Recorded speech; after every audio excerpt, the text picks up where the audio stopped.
I sat at the upscale restaurant on my 35th birthday. My parents and sister gathered around the table with strange smiles. Mom slid an envelope across the white tablecloth. My sister pulled out her phone. Camera pointed at me. I opened it. Inside were legal disownment papers. Dad's signature was already there.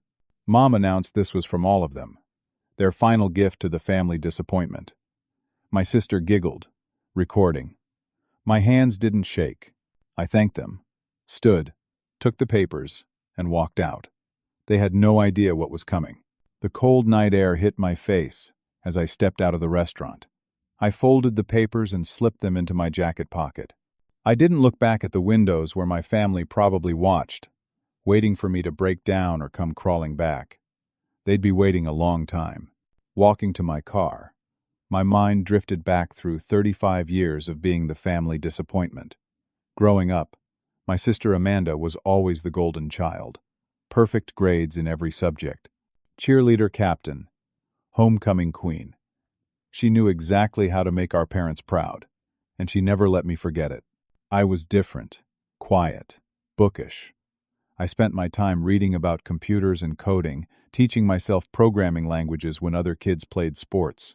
I found beauty in logic, in the way you could build something from nothing with just your mind and a keyboard. My father, Gerald, owned a successful car dealership on the east side of town. 3 locations, hundreds of employees, millions in annual revenue. He was a self-made man, proud of what he'd built with his own hands. He wanted me to join the family business, to learn sales, to eventually take over the empire he'd created. But I had different dreams. I wanted to study computer science. I wanted to build software, create solutions, solve problems with technology. When I told him at 17, his face turned to stone. "A waste of time," he said, cutting into his steak at dinner. "Real men work with their hands. Real men sell tangible products. You want to play with computers in a basement somewhere? That's not a career. That's a hobby." My mother, Patricia, said nothing. She never did. She sat there, dabbing her mouth with a napkin, eyes on her plate. Amanda smirked from across the table. At 18, I made the choice that would define everything. I chose college for computer science instead of working at the dealership. I applied to State University, got accepted, and enrolled without asking permission. The day I left for college, my father didn't help me pack. He sat in his study, door closed. Mom gave me a stiff hug. Amanda was at cheerleading practice. I loaded my beat-up Honda Civic alone and drove away from the house I grew up in, feeling lighter with every mile. College was freedom. I thrived in my classes. Professors praised my coding abilities. I made friends with people who understood my passion, who spoke my language. For 4 years, I was happy. But every holiday, every visit home, the weight returned. Gerald would ask when I was going to get a real job. Patricia would sigh and change the subject. Amanda, who got a business degree and married a lawyer named Craig right out of college, would show pictures of her perfect suburban house, her perfect kids, her perfect life. After graduation, I worked low-level tech jobs, junior developer positions, contract work. I lived in a tiny apartment with 2 roommates, barely making rent some months. My family brought it up constantly. "Still doing that computer thing?" Gerald would ask at Christmas dinner, saying computer thing like it was something embarrassing. "Kevin's finding his way," Mom would say in that tone that meant she didn't believe it. Amanda joined the dealership's marketing team. She was celebrated, featured in the company newsletter, given a new car every year. Her husband Craig handled the dealership's legal matters. She'd arrived, fully part of the family empire. I was still on the outside. 3 years ago, at Thanksgiving, everything crystallized. We sat around the table, turkey carved, wine poured. Gerald stood up to make an announcement. "I've been thinking about the future," he said. "About legacy. I'm updating my will. Everything will go to Amanda. She's earned it. She's contributed to this family. She deserves it." He looked right at me when he said it. The message was clear. I wasn't part of the legacy. I wasn't worth including. I just nodded. Said nothing. What was there to say? I'd spent 17 years trying to earn his approval and gotten nowhere. Why would another argument change anything? But that night, sitting in my apartment, something shifted. I opened my laptop and looked at the project I'd been working on for months. A revolutionary idea. An AI-powered software platform for small businesses. Something that could change everything. I decided right then to stop hoping for their approval. I would build something they couldn't ignore. Something undeniable. I would prove my worth, not to them but to myself. Now, 3 years later, walking to my car in the restaurant parking lot with disownment papers in my pocket, my phone buzzed. An email from my business partner, Marcus. The deal closed. We're official. Launch is tomorrow at noon. Are you ready? I looked back at the restaurant one last time. Through the window, I could see them. Gerald leaning back in his chair. Patricia checking her phone. Amanda reviewing the video she'd just taken of my humiliation. I smiled. We'd timed this perfectly. I woke up the next morning in my downtown loft. Sunlight streamed through the floor-to-ceiling windows. Today was the day. The day TechBridge Solutions went public with our revolutionary platform. The day everything changed. I made coffee and sat at my desk, looking at the code that had consumed my life for the past 3 years. Lines upon lines of elegant solutions to complex problems. Marcus and I had built this together. 2 college friends with a vision and enough stubbornness to see it through. The journey had been brutal. After that Thanksgiving dinner 3 years ago, I'd called Marcus. We'd stayed friends since graduation, both working in tech, both frustrated with the limitations of existing business software.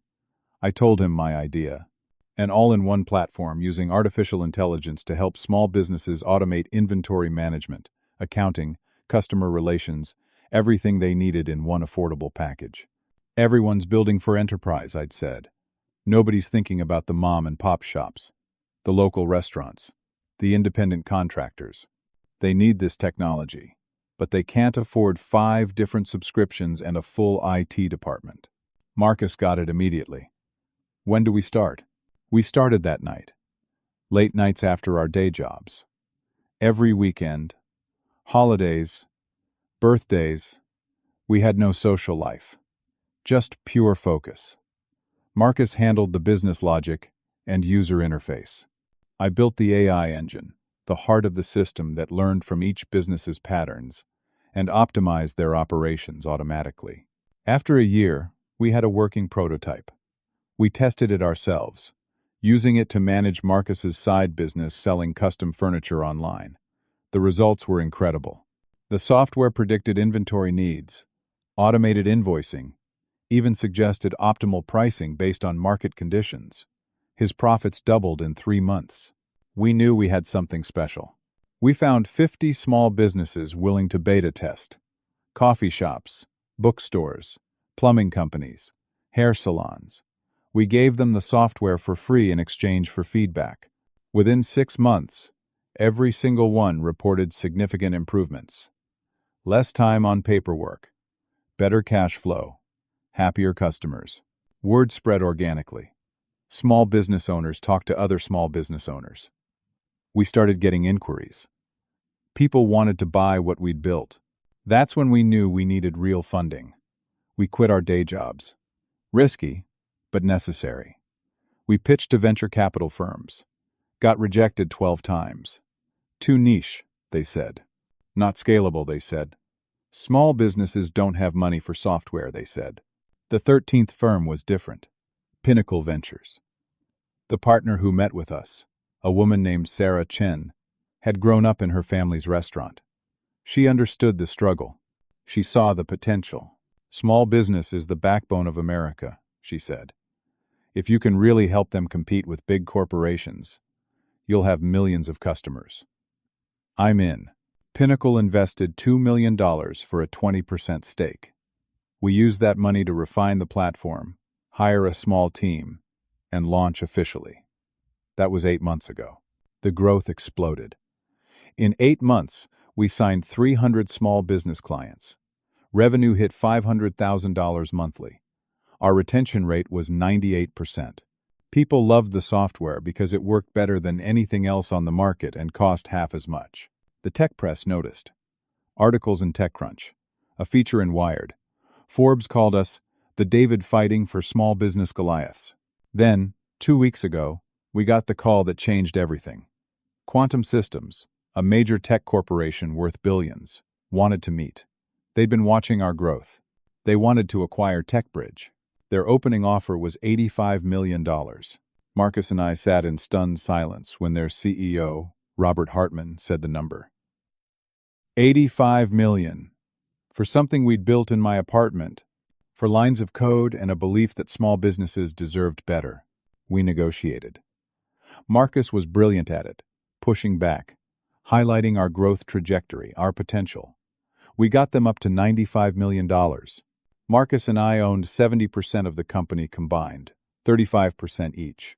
After Pinnacle's 20% and our team's equity, my share would be $29,750,000.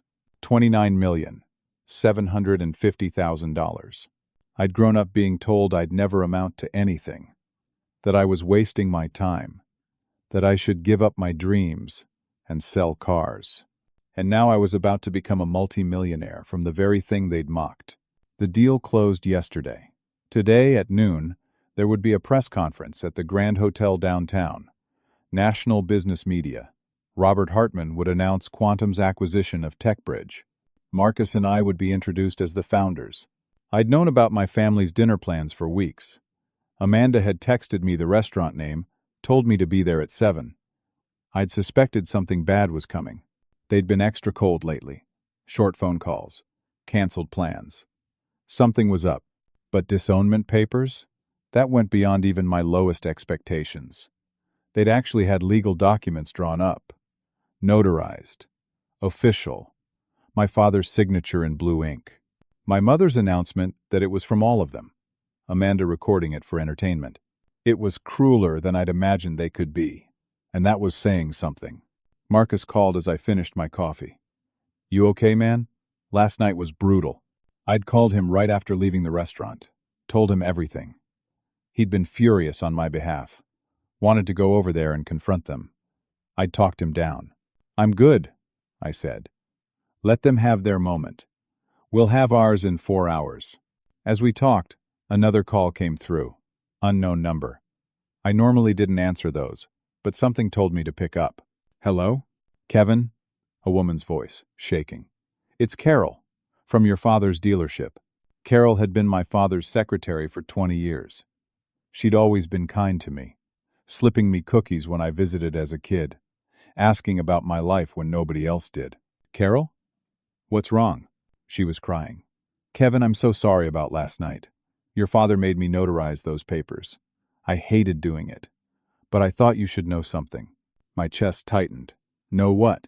"The dealership is in trouble. Your father took out massive loans. He's about to lose everything. That's why he cut you out. He didn't want you liable for his debts."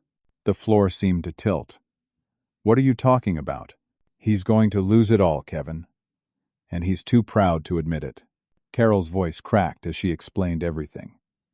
2 years ago, Gerald had borrowed $3 million against the dealership. He'd taken out loans using the business's collateral, betting everything on what he thought was a sure thing.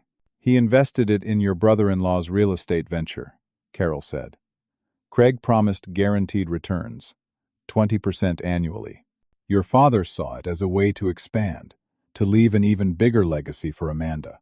My stomach dropped. "What happened?" "The venture collapsed. Craig claimed the market turned, that circumstances beyond his control destroyed the investment. But Kevin, all $3 million are gone, and now the bank wants repayment. They've given him 30 days, or they foreclose on everything. The dealership, the house, all of it." I sat down hard on my couch. "Does Mom know? Amanda?" Word spread organically. Small business owners talked to other small business owners. We started getting inquiries. People wanted to buy what we'd built. So, the Disownment papers. Your father's lawyer told him that if you were legally separated from the family, you couldn't be held liable for any of the business debts. He was trying to protect you, in his twisted way. But instead of just explaining that, instead of being honest, he made it into that horrible public spectacle. Carol sobbed. I've worked for your father for 20 years, Kevin. I've watched how he treated you. How all of them treated you. You deserved so much better. You always did. Carol, thank you for telling me. There's one more thing, she said quietly. I heard your father and Amanda talking this morning. They saw something online about a press conference today. Some tech company acquisition. They saw your name mentioned. They're planning to crash it, to confront you publicly, to force you to help them. My blood ran cold. They're coming to the press conference? I think so. I'm sorry, Kevin. I just thought you should be prepared. After I hung up, I sat in silence. My family was broke. Everything Gerald had built was about to be taken away. And instead of asking for help, instead of being honest, they'd chosen humiliation. They'd disowned me publicly, let Amanda record it for laughs, all while planning to ambush me today and demand I save them. The cruelty of it was staggering. Marcus arrived at my loft an hour later. We needed to get ready for the press conference. I told him everything Carol had said. Marcus shook his head in disbelief. Let me get this straight. They're broke because your father made a stupid investment. But instead of asking you for help, they disowned you in public. And now they're planning to crash your big moment and demand you bail them out? That's about it. What are you going to do? I looked out the window at the city below. I don't know. Part of me wants to help them.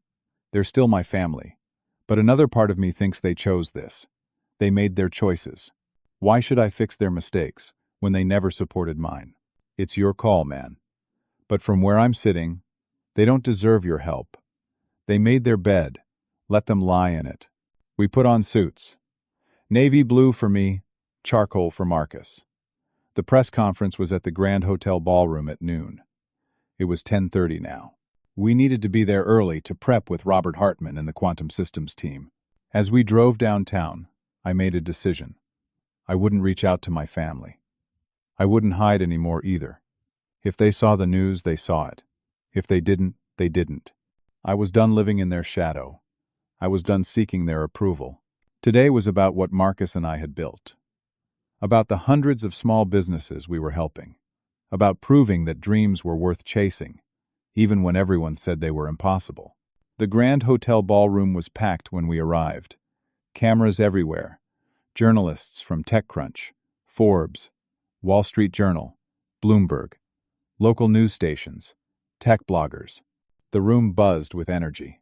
Robert Hartman greeted us warmly. He was 50-something, silver hair, expensive suit, but genuine warmth in his eyes. Ready to become very wealthy young men? Marcus grinned. Born ready. We went over the plan. Robert would announce the acquisition, explain why Quantum was excited about TechBridge, then introduce Marcus and me. We'd say a few words about our journey, our vision, take some questions from the press. Backstage, waiting for noon, my phone exploded with texts. Amanda. Why is your name trending on Twitter? My mother. Someone from church just called asking if you're the Kevin from TechBridge. My father. Call me immediately. I silenced my phone. Then I saw one more message. From Craig, Amanda's husband. The one who supposedly lost $3 million. The one who'd been silent through all of this. We need to talk. The money isn't gone. Your father and Amanda are lying to you. My hands froze. I stepped into a private room off the main ballroom. Called Craig's number. He answered on the first ring. Kevin, thank God. What do you mean the money isn't gone? Craig's voice was rushed, desperate. The real estate deal didn't fail. It succeeded. We made $4 million profit. But your father and Amanda hid the money in offshore accounts. They're planning to let the dealership go into bankruptcy, discharge all the debts, then use the hidden money to start fresh somewhere else. I couldn't breathe. What? I silenced my phone. Then I saw one more message. From Craig, Amanda's husband. The one who supposedly lost $3 million. The one who'd been silent through all of this. Why are you telling me now? Because you deserve to know the truth. And because I'm tired of being scared. I have everything. Bank statements, email chains, transfer records. I'm sending it all to your email right now. Your family isn't victims, Kevin. They're criminals, and they were going to let me take the fall. I opened my email on my phone. File after file came through. Bank records showing transfers to offshore accounts. Emails between Gerald and Amanda planning the fake bankruptcy. Documents proving the real estate deal had succeeded. My father and sister had committed fraud. My mother knew about it. They weren't disowning me to protect me from their debts. They were disowning me, so I couldn't expose them or claim any legitimate family assets later when the truth came out. Everything I'd believed about last night was wrong. This wasn't misguided protection. This was calculated betrayal. Marcus knocked on the door. Kevin? 2 minutes. You okay? I showed him the files on my phone. His eyes went wide. Oh my God. What are you going to do? The question hung in the air. What was I going to do? First, I said slowly, I'm going to do this press conference. I'm going to celebrate what we built. Then I'm going to decide if my family deserves mercy or justice. Robert Hartman took the stage. The crowd quieted. Cameras flashed. He began his speech, talking about quantum systems' commitment to innovation, to supporting entrepreneurs, to investing in the future. And that brings me to today's exciting announcement, Robert said. Quantum Systems is proud to acquire TechBridge Solutions for $95 million. The crowd applauded. Cameras clicked rapidly. Reporters typed on laptops. TechBridge represents everything we believe in, Robert continued. Brilliant innovation, customer-focused design, sustainable growth. And it was built by two exceptional young men who saw a need and filled it. Please welcome the founders of TechBridge Solutions, Kevin and Marcus. Marcus and I walked onto the stage. The applause was thunderous. I looked out at the sea of faces, cameras, lights. For the first time in my life, people were looking at me with respect, with admiration, with interest. As we drove downtown, I made a decision. I wouldn't reach out to my family. I wouldn't hide anymore either. If they saw the news, they saw it. If they didn't, they didn't. I was done living in their shadow. I was done seeking their approval. Robert shook our hands, turned back to the crowd. Kevin, you want to say a few words? I stepped to the microphone, thought about everything that had led to this moment. The years of being told I wasn't good enough. The lonely nights coding. The rejections. The doubt. The fear. And finally, the success. Thank you, Robert. Thank you, everyone, for being here. 3 years ago, I had an idea. A belief that small businesses deserved better technology, better tools. A fighting chance against the big corporations. My business partner Marcus and I built TechBridge from nothing. Just 2 guys, 2 laptops, and a dream that wouldn't die. Today, we're helping hundreds of small businesses thrive. And this is just the beginning. The crowd loved it. More applause. I saw reporters nodding, typing. One reporter raised her hand. Kevin, can you tell us about your background? Where you're from? I grew up here in the city. My father owns a car dealership. I learned early that business is about relationships, about trust, about delivering value. Another reporter stood. Gerald's dealership? The one that's about to go under? The room went quiet. I hadn't expected that question. How did they know? Before I could answer, the ballroom doors burst open. My father, red-faced and sweating, rushed in. My mother followed, looking desperate. Amanda brought up the rear, phone in her hand, recording again. Kevin! Gerald shouted across the room. We need to talk. Family emergency. Every camera turned. Every reporter's attention shifted. Security moved toward my family, but I raised my hand. It's okay, I said into the microphone. Everyone, meet my family, the ones who gave me disownment papers for my birthday last night. The room exploded with murmurs. The silence in the ballroom was deafening. Every camera, every eye, every recorder turned toward Gerald, Patricia, and Amanda. My family stood frozen in the doorway, clearly not expecting this response. Amanda stopped recording, her face draining of color. Gerald's confident stride faltered. Patricia's desperate expression crumbled into something closer to panic. A reporter from Forbes stood up. Disownment papers? On your birthday? I stayed calm at the microphone. That's right. Legal documents. Notarized, Very official. Gerald tried to recover, forcing a laugh that sounded hollow in the huge room. That was a misunderstanding. A family joke. Kevin has a dry sense of humor. I looked directly at him. A joke? The notarized legal documents removing me from the family were a joke? The reporters sensed blood in the water. Phones came out. This was a bigger story than a simple tech acquisition now. Amanda stepped forward, hands raised. Kevin, can we please talk privately? This isn't the place for family matters. I studied my sister, the golden child, the perfect daughter, the one who'd recorded my humiliation less than 24 hours ago for entertainment. Every camera turned. Every reporter's attention shifted. Security moved toward my family, but I raised my hand. The Forbes journalist wasn't done. Mr. Gerald, is it true your dealership is facing foreclosure? That you have 30 days to repay $3 million or lose everything? I silenced my phone. Then I saw one more message. From Craig, Amanda's husband. The one who supposedly lost $3 million. The one who'd been silent through all of this. Gerald's face went from red to purple. That's private financial information. I don't know where you heard that, but it's none of your business. I stood at the microphone, my finger hovering over my phone. I could end them right here. Send Craig's evidence to every reporter in this room. Tell them about the offshore accounts, the fake bankruptcy plan, the fraud. One email, and my family wouldn't just be humiliated. They'd be investigated, prosecuted, destroyed. The pause felt like an eternity.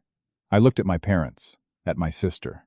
They looked terrified, but not of losing me.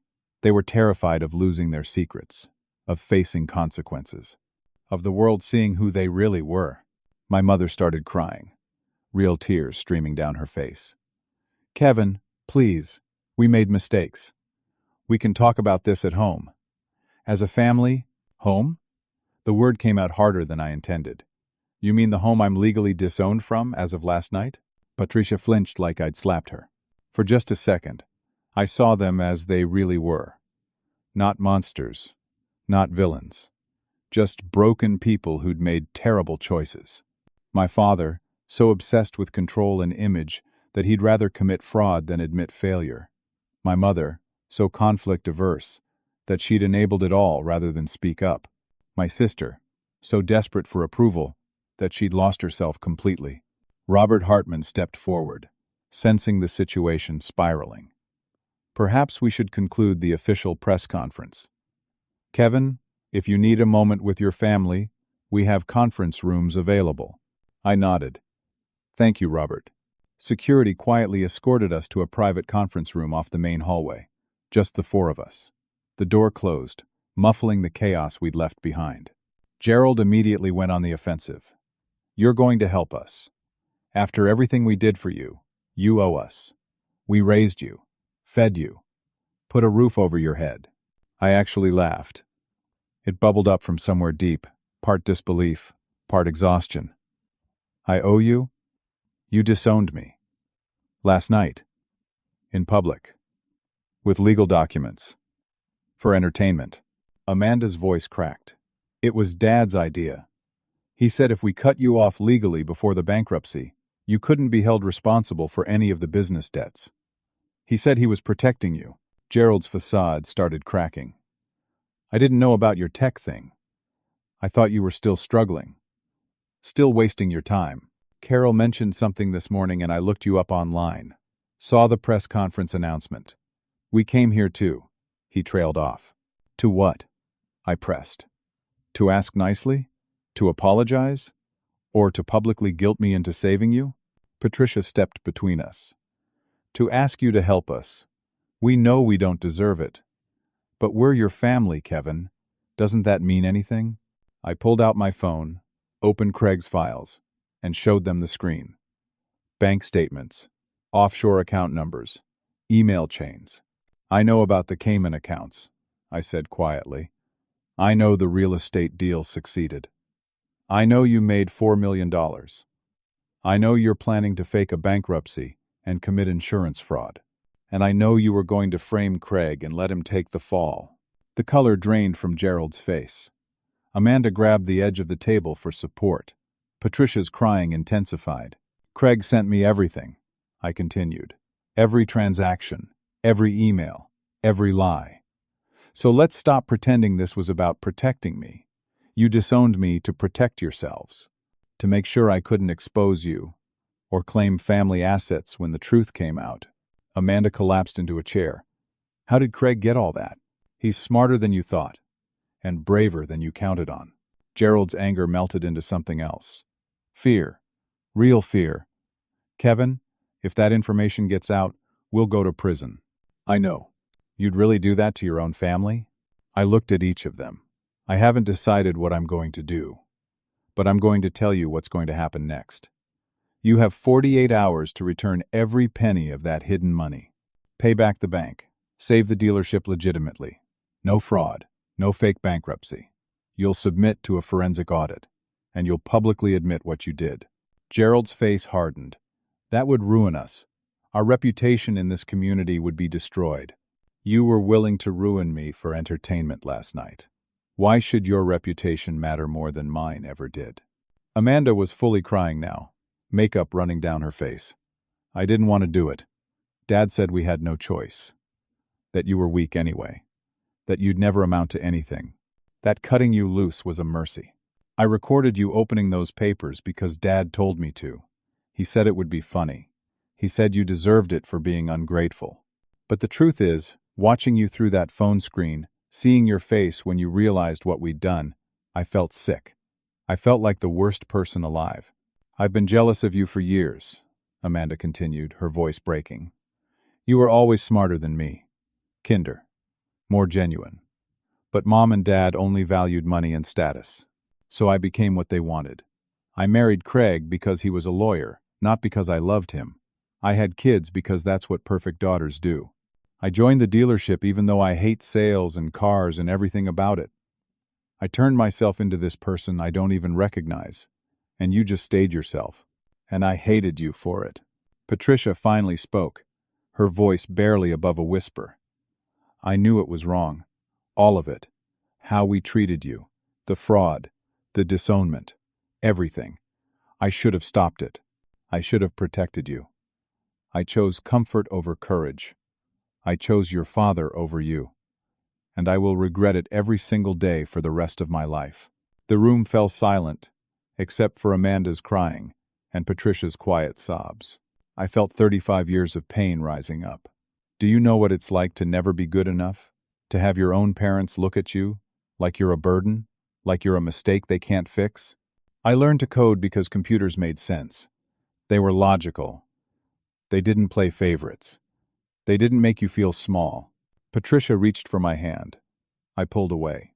Kevin, she said, I can't undo 35 years of failure. I can't give you back your childhood or make up for all the times I should have chosen you and didn't. But I can start today. Tell me what you need from me. Please. I looked at my mother. Really looked at her. She'd aged since I last paid attention. Lines around her eyes. Gray in her hair. She looked tired. Broken. 48 hours, I repeated. Return the money. Pay the bank. No fraud.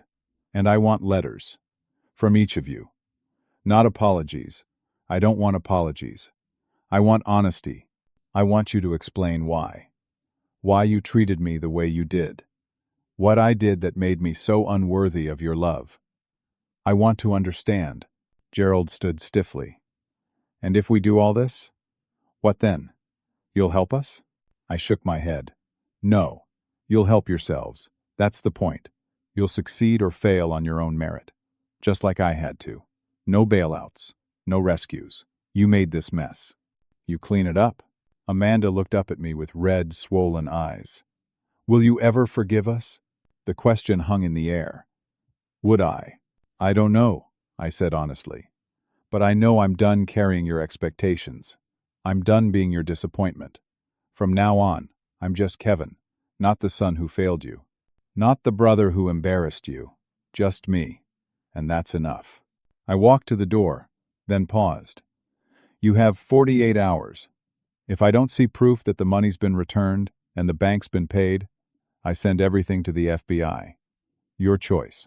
I walked out, leaving them in the conference room. Marcus was waiting in the hallway. How'd it go? I gave them a chance to make it right. More than they deserve, probably. You're a better man than I'd be. Robert Hartman approached. Everything sorted? Getting there. I'm sorry about the disruption. He waved it off. Are you kidding? That was the most interesting press conference I've ever been part of. The business acquisition is all over the news, but so is your story. The tech genius disowned by his family on his birthday. People love a good underdog story, Kevin. You're going to be famous. I grimaced.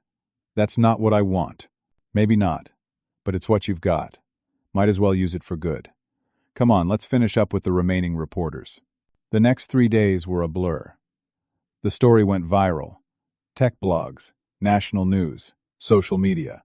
Everyone wanted to interview me, to hear about the disownment, the press conference confrontation, the family drama. I declined most of them. But I did give one interview to a small business magazine, focusing on TechBridge, on our mission, on helping entrepreneurs succeed. 47 hours after the confrontation, a package arrived at my loft. Inside were 3 handwritten letters and a cashier's check for $95,000. A note from Gerald was clipped to the check. This was the profit from my first year at the dealership. The year you were born. I'd been saving it to give to you when you made me proud. I realize now I should have been proud all along. The money is yours. Do with it what you want. The dealership is saved. We returned all $4 million. We paid the bank in full. I'm turning myself in to the IRS for the offshore accounts. I'll face the consequences. Your mother and Amanda had no choice in any of this. I pressured them, threatened them. This is all on me. The letters are inside. We wrote them like you asked. We don't expect forgiveness. We just hope you'll read them. I sat on my couch and opened the first letter. Gerald's letter was written in his precise, controlled handwriting. But the words were anything but controlled. Kevin, I need to tell you about my father. Your grandfather. You never met him. He died before you were born, and I never talked about him because the memories were too painful. He was a cruel man. Told me every day that I'd never amount to anything, that I was worthless, stupid, a waste of space. When I was 16, I told him I wanted to open a business someday. He laughed in my face, said I didn't have the brains or the guts. I built the dealership to prove him wrong. I worked 18-hour days, sacrificed everything, became successful just to show him, even though he was already dead by then. I thought if I could build something big enough, important enough, valuable enough, then I'd finally prove I wasn't worthless. But somewhere along the way, I became him. I did to you exactly what he did to me. I couldn't see strength and gentleness. I couldn't see success in different forms. I couldn't recognize that you were brilliant in ways I never was, and never could be. When you chose computers over the dealership, it felt like rejection, like you were saying what I built wasn't good enough. But the truth is, I was terrified you'd succeed without me, that you'd prove you didn't need my approval or my business to be somebody. And I couldn't handle that. So I tore you down, made you feel small, told myself I was preparing you for a harsh world, but really I was just passing on the same poison my father gave me. The fraud, the bankruptcy plan, all of it came from the same place. I was failing, and I couldn't admit it, couldn't ask for help, couldn't face that maybe I wasn't as smart as I thought I was. So I cheated. I lied. I dragged your mother and sister into it. By humiliating me, I shot back. By having you record it, by making it a spectacle, I'm turning myself in.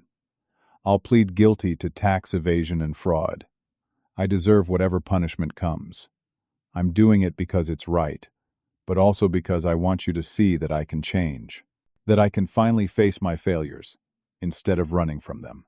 I don't expect you to forgive me. I don't expect a relationship. But I need you to know that I was wrong. About everything. You were never the disappointment. I was. Your father? Gerald. I set the letter down with shaking hands. Picked up my mother's next. Patricia's handwriting was elegant, flowing. Like her, beautiful on the surface, hiding pain beneath. My dearest Kevin, I was raised to be silent. My mother taught me that a woman's job was to support her husband, no matter what, to keep the peace, to make everyone comfortable, even if it meant swallowing my own voice. I failed you by following that teaching.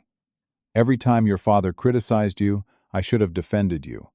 Every time he dismissed your dreams, I should have stood up. Every time he made you feel less than, I should have reminded you how much more you were. But I stayed silent. I told myself I was keeping the family together, but really I was just taking the path of least resistance. It was easier to say nothing than to fight. Easier to go along than to stand up.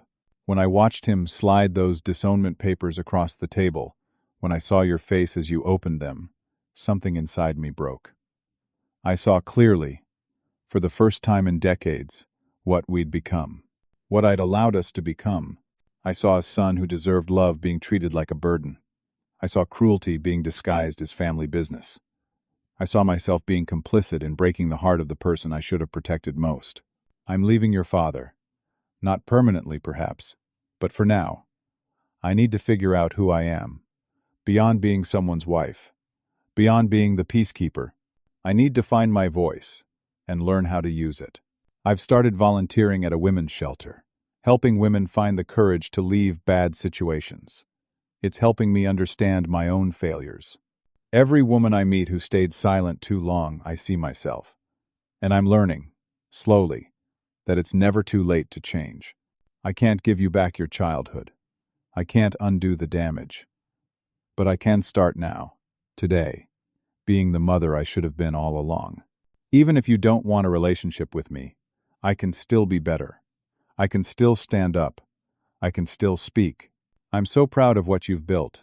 Not the money, not the success, but the fact that you stayed true to yourself when everything and everyone told you not to. You showed more strength in following your dreams than I showed in my entire life of playing it safe. I love you. I always have.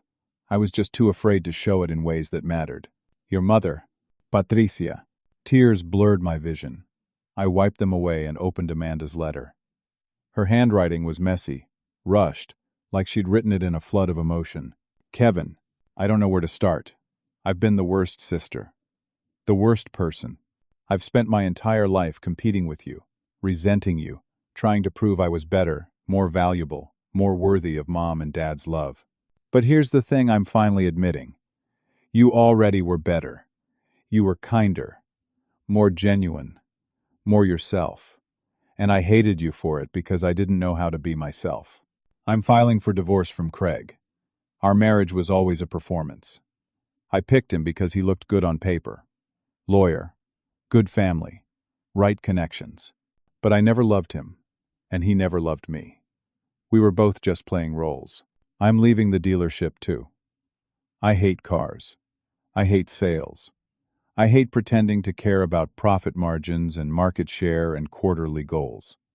I'm going back to school for graphic design. It's something I wanted to do in high school, but Dad said it wasn't practical, wasn't a real career. So I buried it.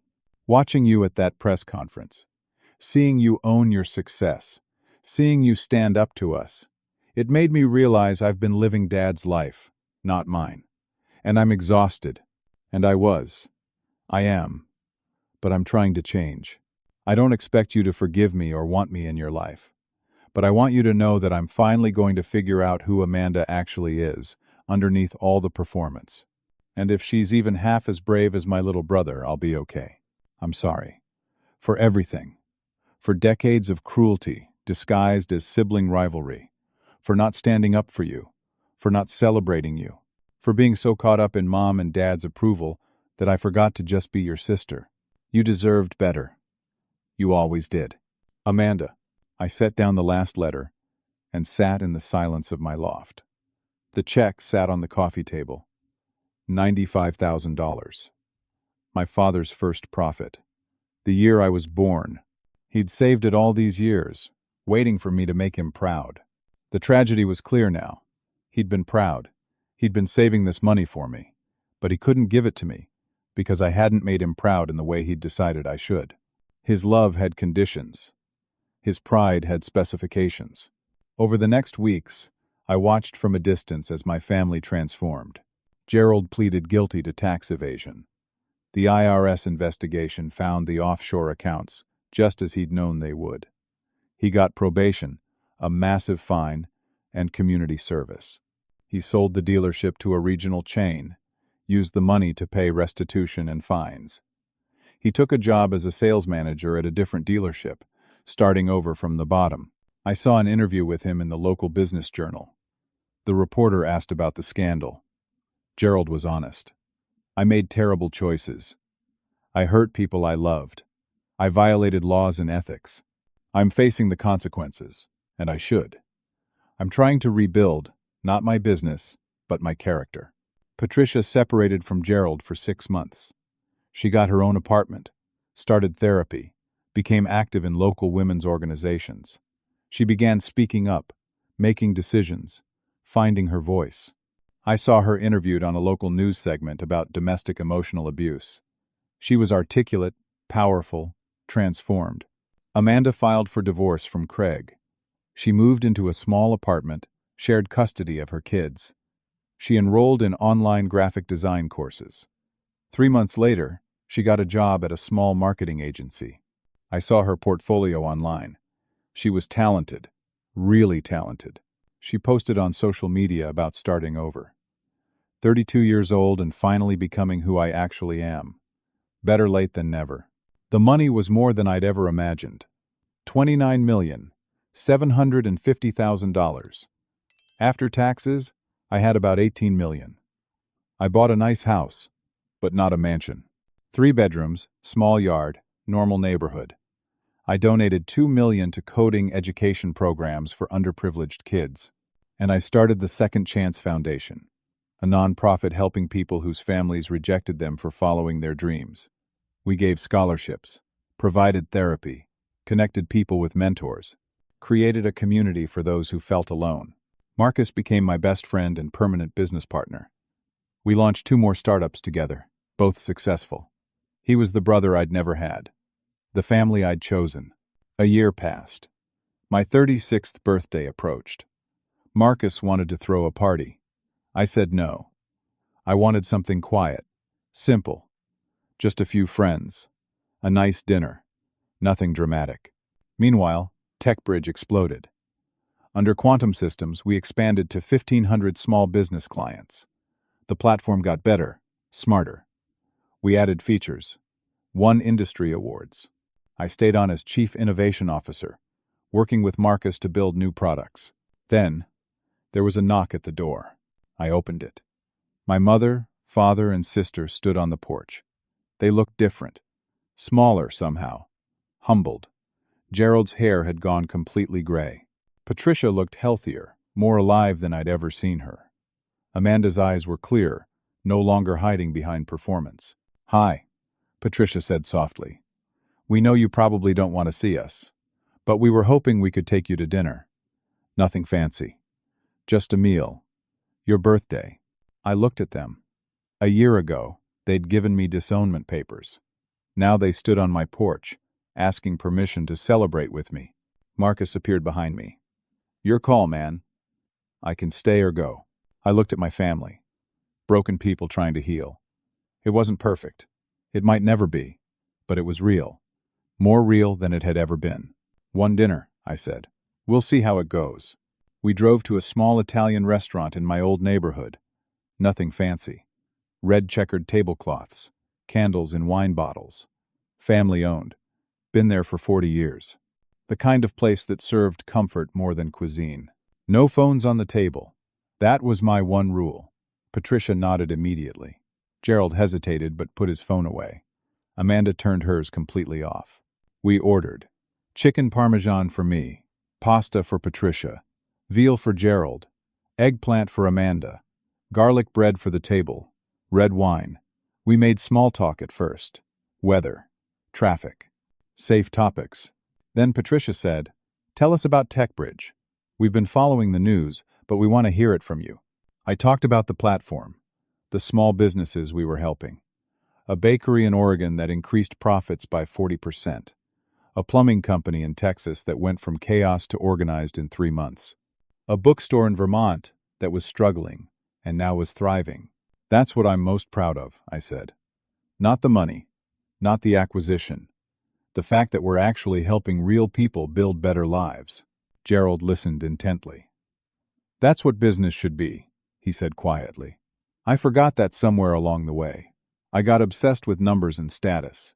Forgot that the point is to serve people, solve problems. You remembered what I forgot. Amanda talked about her design work. She'd created a logo for a local nonprofit that went viral. They were getting national attention because of her design. It's the first time I've felt proud of my work, she said.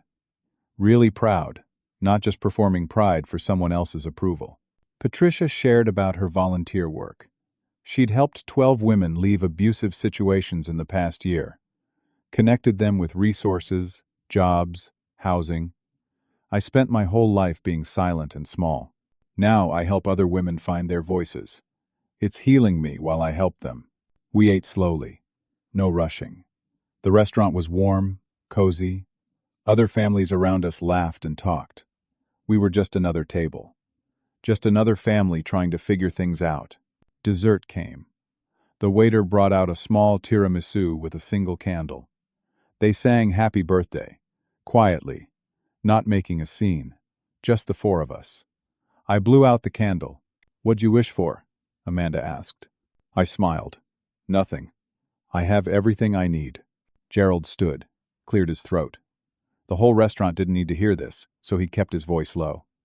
Kevin, I can't give you back the years I wasted being wrong. I can't undo the damage. But I can give you the years I have left being better, if you'll have them. One dinner at a time. One conversation at a time. Whatever you're willing to give, I'll take. No expectations. No demands. The words were simple but carried weight. This was Gerald without the armor. Without the performance. Just a father who'd failed his son, asking for a chance to do better. I looked at him. Really looked. He'd aged more than a year should account for. The stress of the legal troubles. The shame of the public scandal. The loss of the business he'd built. But there was something else too. A softness. A humility. Like he'd been broken down and was rebuilding as someone new. One dinner at a time, I repeated. That's all I can promise. That's more than I deserve. Patricia reached across the table and took my hand. This time I didn't pull away. Her hand was warm, trembling slightly. I'm learning to be brave, Kevin. It's harder at 58 than it would have been at 25.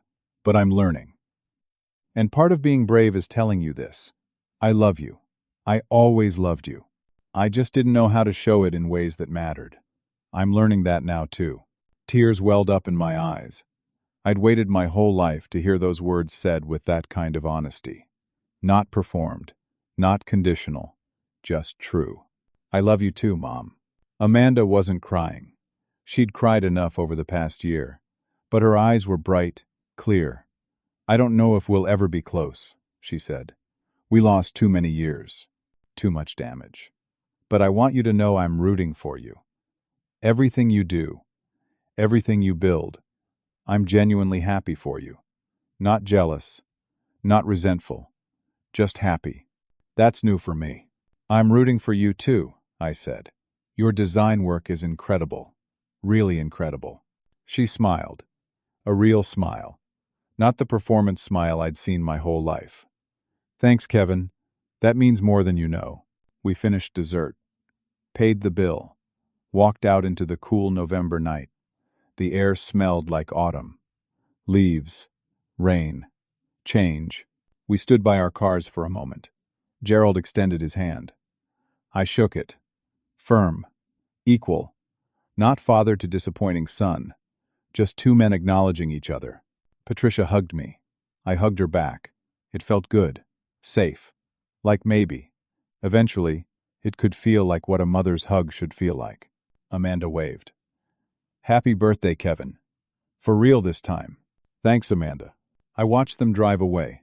Marcus had followed in his own car and pulled up beside me. You okay? Yeah, I think I am. That was big. That was really big. It was a start. That's all. Just a start. Over the following months, We did have more dinners. Not every week. Not even every month. But sometimes, gradually, we talked about real things. Gerald shared about his therapy, about confronting his father's voice in his head. Patricia talked about the women she was helping, about finding strength she didn't know she had. Amanda showed me her designs, asked for feedback, started to see me as someone she could learn from instead of compete with. She smiled. A real smile. Not the performance smile I'd seen my whole life. Thanks, Kevin. That means more than you know. Gerald had a particularly hard moment about 6 months after that first birthday dinner. He called me late one night. I saw your interview in Forbes. They called you a self-made man. And I realized, that's what you are. You made yourself. Despite me, not because of me. And I don't know how to live with that. Patricia reached across the table and took my hand. This time, I didn't pull away. Her hand was warm, trembling slightly. I'm learning to be brave, Kevin. It's harder at 58 than it would have been at 25, but I'm learning. And part of being brave is telling you this. I love you. I always loved you. I just didn't know how to show it in ways that mattered. I'm learning that now, too. He cried. Actually cried. I'd never seen my father cry. I'm so sorry, Kevin. I'm so sorry for all of it. I know, Dad. I know you are. Patricia had her own journey. She discovered she was good at public speaking. Started giving talks at women's events about finding your voice later in life. She was vulnerable, honest, powerful. She became a local advocate for emotional abuse awareness. Turned her pain into purpose. Amanda launched her own small design studio. Started with 1 client, then 5, then 20. She was building something of her own, not trying to live up to someone else's expectations. Just creating good work, and letting it speak for itself. Me? I kept building. TechBridge evolved. We helped 5,000 small businesses. 10,000. The Second Chance Foundation gave scholarships to 300 people in its first year.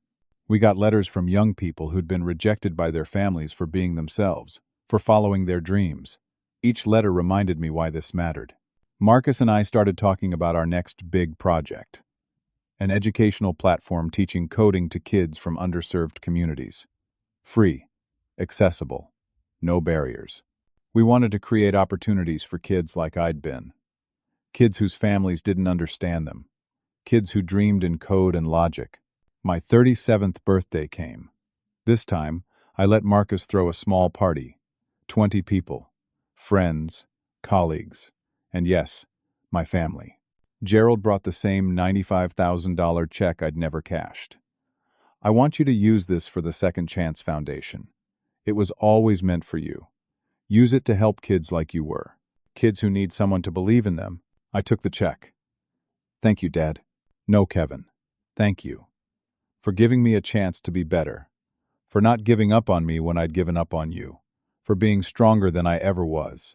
The party was good, simple, real. People laughed, told stories. Marcus gave a speech about building TechBridge, about believing in an idea when everyone said it was impossible.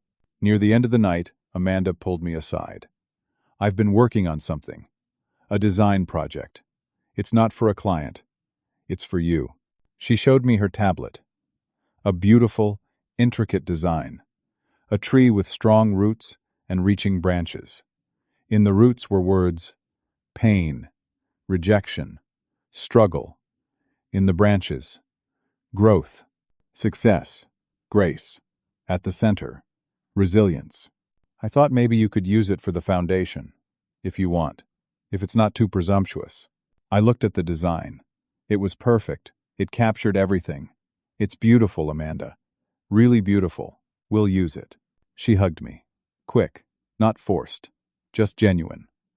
I'm proud of you, little brother. I should have said that years ago. I'm saying it now. As I drove home that night, I thought about the journey. From that restaurant 2 years ago, disownment papers sliding across a table, to this, to healing, to rebuilding, to forgiveness, earned through change. My phone buzzed. A text from Patricia. Thank you for letting us back in.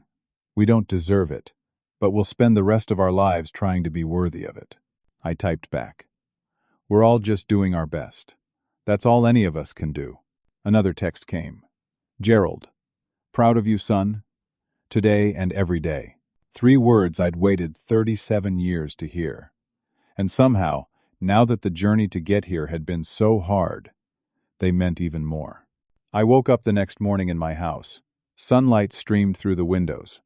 My phone had a dozen messages from the party. Thank yous, appreciation, photos. I made coffee and sat at my desk, where I still coded sometimes. Just for the joy of it.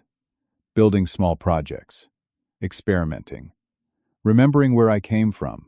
There was an email from a high school senior named Jake. He'd received a Second Chance Foundation scholarship. His parents had kicked him out for wanting to study music instead of engineering. He was living with a friend's family, working part-time, and our scholarship made college possible. You don't know me, he wrote. But your story gave me hope when I had none. My parents said I'd never make it, that I was throwing my life away. Your foundation proved them wrong. I'm going to Berklee College of Music next fall. I'm going to make them proud, even if they never acknowledge it. Thank you for showing me it's possible. I read the email twice. This was why it all mattered. Not the money, not the success. The fact that my pain could become someone else's hope, that my struggle could light the way for others walking similar paths. I pulled out the 3 letters my family had written a year ago. I'd kept them in a drawer, reading them when I needed reminders. Gerald's confession about his own father. Patricia's admission of her silence. Amanda's recognition of her performance. They were maps of transformation. Proof that people could change, even after decades of wrong patterns. My phone rang. Marcus. Hey man, great party last night. You got a minute? Always. I've been thinking about the education platform. What if we make it bigger? Not just coding. What if we create a whole ecosystem for kids whose families don't support their dreams? Art, music, writing, business, science, everything. I smiled. Marcus always thought bigger than I did. Tell me more. We talked for an hour. Planning, dreaming, building on success to create more opportunities. This was what partnership looked like. What friendship looked like. What chosen family looked like. After we hung up, I drove to the Second Chance Foundation office. We'd rented a small space downtown. 4 staff members now. Hundreds of applicants. Lives being changed. Sarah, our program director, showed me the latest statistics. We've given out $750,000 in scholarships this year. We've connected 200 mentors with young people who needed guidance. Our therapy program has served 300 families working through rejection trauma. Numbers. But behind each number was a person. A Jake, a Kevin. Someone who'd been told they weren't enough and needed someone to say they were. That afternoon, I had lunch with Patricia. She'd asked to meet. We sat at a cafe near her apartment. I'm writing a book, she said. About finding your voice after decades of silence. About the cost of conflict avoidance. About learning to be brave at any age. That's incredible, Mom. I want to include our story.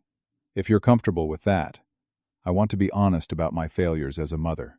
About how I enabled your father's cruelty through my silence. I think other women need to hear it. I thought about it. My story, our story, becoming public in a more permanent way. What does Dad think? He supports it. He's writing his own book, actually, about generational trauma, about breaking cycles of abuse, about accountability and change. And Amanda? Patricia smiled. She designed the book covers. For both books. She's quite talented. I looked at my mother. She'd changed so much. Confidence in her posture, clarity in her eyes, purpose in her voice. This was who she'd been meant to be all along. Life had just taken her the long way around. Use our story, I said. If it helps even one person, it's worth it. She reached across the table and squeezed my hand. Thank you, Kevin. For everything. For not giving up on us. For giving us the chance to be better.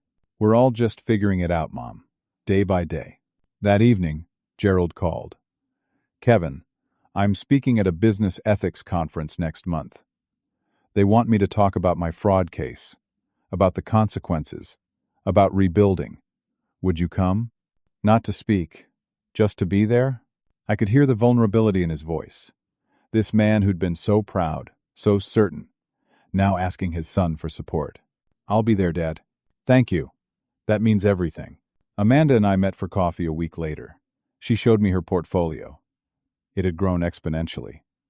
I've been getting inquiries from national brands. They want me to pitch for their redesigns. That's amazing. It is. But it's also terrifying. What if I'm not good enough? What if I fail? I looked at my sister. For the first time, I saw past the performance to the scared person underneath.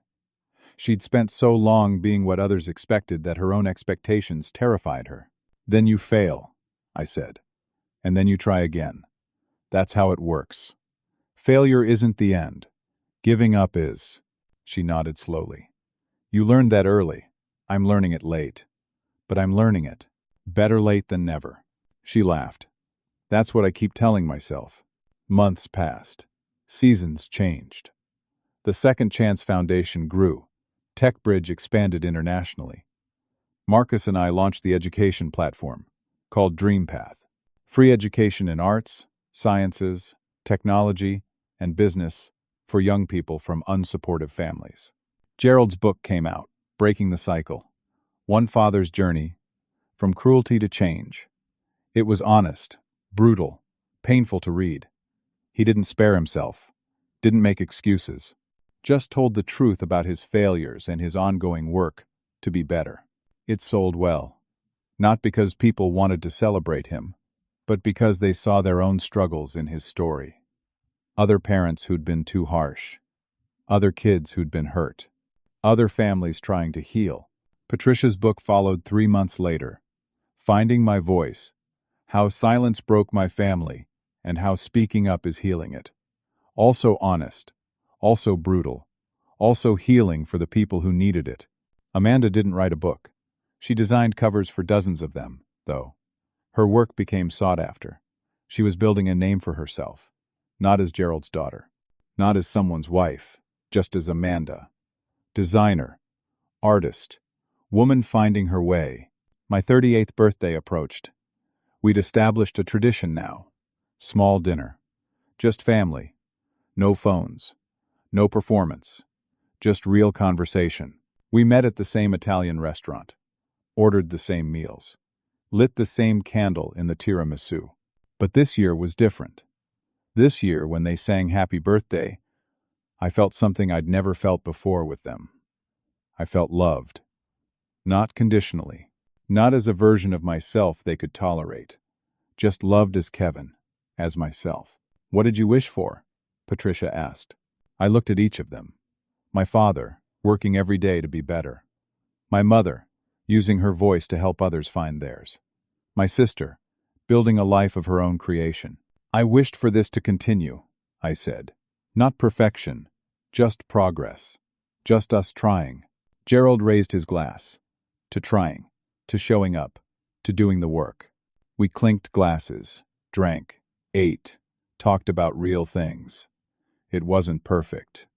We still had moments of tension, old patterns trying to resurface, but we caught them now, named them, worked through them. As we left the restaurant, Amanda handed me an envelope. Don't open it now, later, when you're alone. At home, I opened it. Inside was a drawing, pencil sketch. Our family, but not as we were becoming. Gerald with softer eyes, Patricia standing tall, Amanda smiling genuinely, me in the center, no longer trying to disappear. Under the drawing, she'd written, "This is the family I wish we'd always been.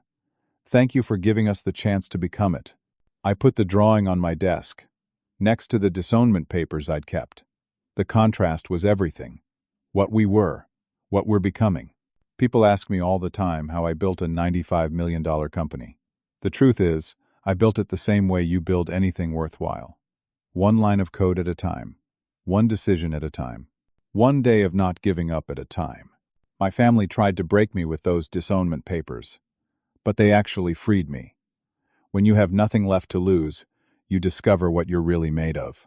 When approval is no longer possible, you stop chasing it and start building your own worth. Success isn't about proving people wrong. It's about proving yourself right. It's about believing in your vision when nobody else does. It's about having the courage to be yourself when everyone wants you to be someone else. And forgiveness, real forgiveness, isn't about forgetting. It's not about pretending the hurt didn't happen. It's about releasing the weight so you can move forward. It's about recognizing that broken people can heal if they're willing to do the work. My father gave me disownment papers for my 35th birthday, legal documents cutting me out of the family. And in the strangest, most painful way, it was the greatest gift he could have given me. It forced me to find my own worth, independent of their approval. It forced me to build success on my own terms. It forced me to discover that I was always enough. I just had to believe it. The CEO who called my name that day at the press conference was Robert Hartman. But the real CEO, the one who mattered, was me. I'd been the CEO of my own life all along. I just hadn't realized it. If you're reading this and you feel like the disappointment, the outsider, the one who doesn't fit in your own family, I want you to know something. Your family's limitations are not your destiny. Their inability to see your worth doesn't diminish it. Their rejection doesn't define you. Build your life on your own terms. Follow your dreams, even when people say they're impossible. Success is the best response to rejection, but it's not the only response. Sometimes just surviving, just keeping going, just refusing to give up, that's enough. And when you make it, when you finally prove you were right all along, you'll have a choice: revenge or grace, bitterness or forgiveness, holding on or letting go. I chose grace.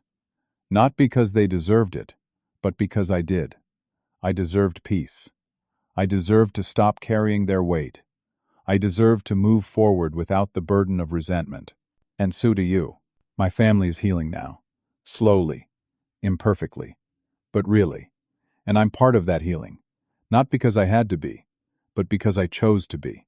Because I decided that hope was worth more than hate. That possibility was worth more than punishment. They're not the family I wish I'd had, but they're becoming the family we can be. And that's enough. I'm Kevin. I'm 38 years old. I built a company that helps thousands of people.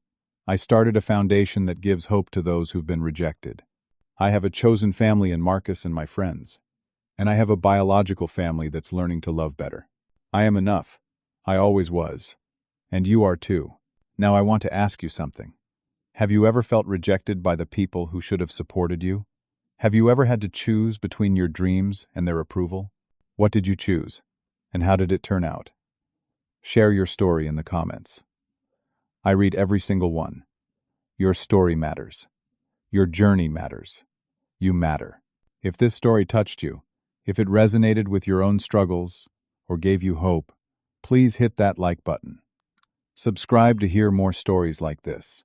Stories about real people facing real pain and finding real hope. And share this with someone who needs to hear it. Someone who feels like they're not enough. Someone who needs to know that rejection isn't the end. It's sometimes the beginning. Thank you for listening to my story. Thank you for being part of this community. Thank you for believing that broken things can be healed, that rejected people can thrive, and that families can change. I'm sending you strength for your own journey. Whatever you're facing, whatever rejection you're carrying, whatever dream you're afraid to chase, know this: you are enough. You always have been. You just have to believe it.